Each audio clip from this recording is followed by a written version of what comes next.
The needs within a human being have risen because of a certain sense of incompleteness. People are forming relationships to experience a certain sense of completeness within themselves.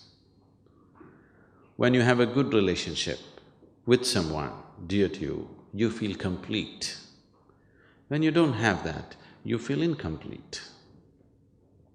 Why is this so? Because this life, this piece of life, is a complete entity by itself. Why is it feeling incomplete?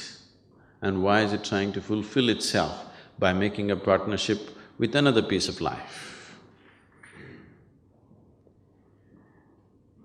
Fundamental reason is that we have not explored this life in its full depth and dimension.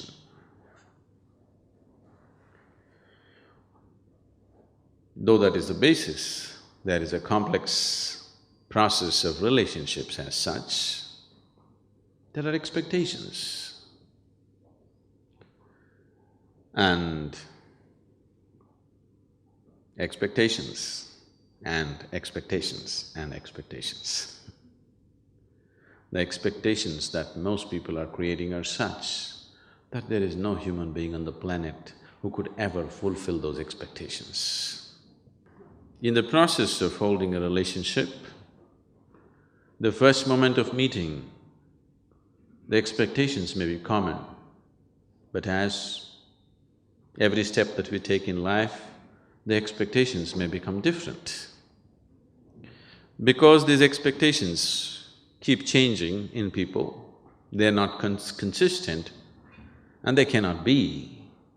One person may be consistent with the same expectation throughout their life, another person's expectations may be changing because his perception and experience of life is changing. Now, relationships become great conflict. More conflict is happening within the four walls of the homes than is happening anywhere on the planet. Only thing is, bombs are not exploding, so you don't hear it. They may be giving each other silent treatment. It is happening because people's expectations are changing and they're not changing at the same pace. Fundamentally, why have we sought a relationship? Because you find yourself that without a relationship, if you do not have any kind of relationship in your life, then you become depressed. So, fundamentally you're seeking a relationship because you want to be happy, you want to be joyful. Or in other words, you're trying to use the other as a source of your happiness. If you're happy by your own nature, now relationships will become a means for you to express your happiness, not to seek happiness. If you're forming relationships to seek happiness and trying to squeeze happiness out of somebody, and that person is trying to squeeze happiness out of you, now this is going to be a painful relationship after some time. Initially it may be okay because something is being fulfilled.